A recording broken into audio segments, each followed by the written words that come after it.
Is it time to panic? Folks, you understand inflation, 20, 30% is what you're seeing in the grocery store and things you're wanting to buy, automobiles, rents going up. You got China exercising their muscles. You've got Russia doing just unspeakable things in the Ukraine. Huge humanitarian problems going on there. What's going to happen in the world? The new world order. Where's it going to be? I'm not going to address that. Well, we also have high PE ratios, even with the 10% drawback we've had this year. There's still some people are claiming a bubble. Is the market going to crash? Time to panic. So those are some of the things I want to address with you today, and currently what I'm doing. A lot of questions coming in, and it's kind of prompting this video. Hey, this morning when I was exercising, I was listening to Tony Robbins. He's a motivational speaker, great guy. He's been doing it for about 45 years. And he talked about the cycle in history that we're in. And I thought it was very interesting, and I want to share it with you. Very simple. He said, weak people create weak times. So you have bad leaders, and you get soft, and you create weak times. Weak economic times, weak progress of the human race. Weak people make weak times. Weak times create strong people. So from the weak times, strong people emerge. Strong people create strong times. So then these strong people create great results. And then strong times, again, creates weak people. You get weak.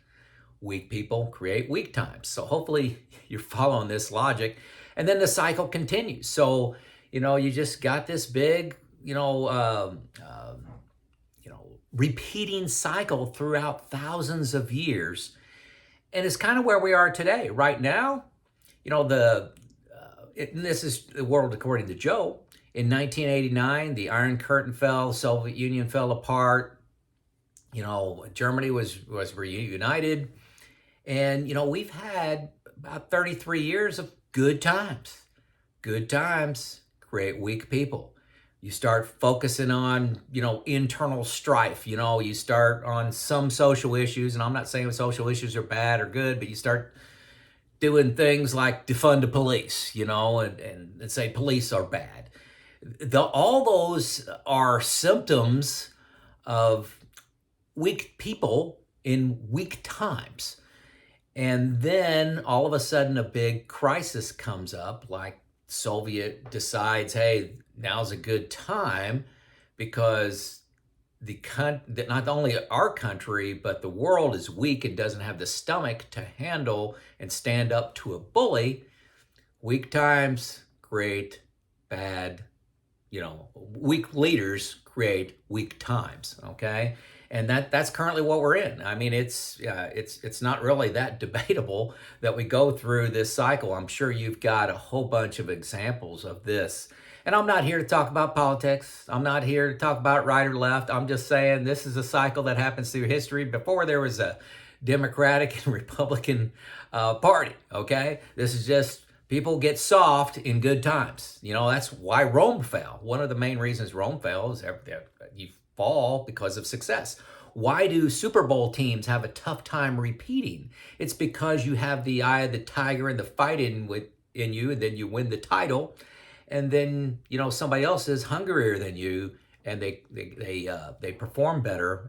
Stronger leaders emerge to capture that. You fall from grace a lot, most of the time. In good, prosperous time, people get weak and sloppy, and they're just not strong leaders in those times. So anyway, so enough on that. Let's bring that back to investing. Is it time to sell? Is it time to get out of the market? Folks, keep in mind that history says there's a 10% correction every 3 years. 10%. We're down a little over 10% now. There's a 20% correction in every 7 years. That's normal. We've been on an enormous bull run since, 2010. And a lot of people aren't familiar with this, but this is all normal when you take a step back and look at history. I can't tell you what the future is going to be like. I can't tell you if we're going to be in a 30-year bear market. History says it's going to recover, and it's going to recover well within 3 or 4 years. That's the history. That's all I'm saying. You could run in fear. You could look at history. I can't tell you with 100% confidence that we will recover, but I can look in a rearview mirror and says we've recovered every time in this country, most of the time within a couple of years. You know, to me, it's not time to panic. It's time to almost do nothing, okay? Perhaps time to buy. You know, if you've got several years before retirement, it's time to buy, time to buy. That's where my kids are, time to buy. Maybe time to do some Roth conversions, maybe even some tax loss harvesting is an option for you. Yes, it is time to do those things, but fundamentally get out of the market. When do you get back in? You know, what happens in these situations, people get out of the market because it's down 10%. It may go down another 5%, and then it's going to go up 25%, and then you'll decide to buy back in, and you miss that whole ride back up. So that's the challenge. I'm a long-term investor. I'm not doing anything bold like that. You know, looking back, I got a lot of criticism about my bucket approach. You know, my bucket one money, it's not really invested. It's extremely secure investments like a savings account. And I got up to 4 years of that. Then I got 4 years in bucket two, and then I've got my bucket three money and growth kind of things. And people are saying, you're wasting money, you're wasting opportunity, buy cryptocurrency, buy these tech stocks, do all this stuff. Well, the bucket's doing exactly what it was supposed to be, what it was supposed to do. Bucket one money is designed for Russia invading Ukraine and inflation. It's designed for that. I can handle up to 4 years very easily of a market bear. And it's how you're going to sleep at night. I got all kinds of people calling me and just panicking on what do I do, what do I do, what do I do? And I'm like, well, I planned for this. I planned for a bear market.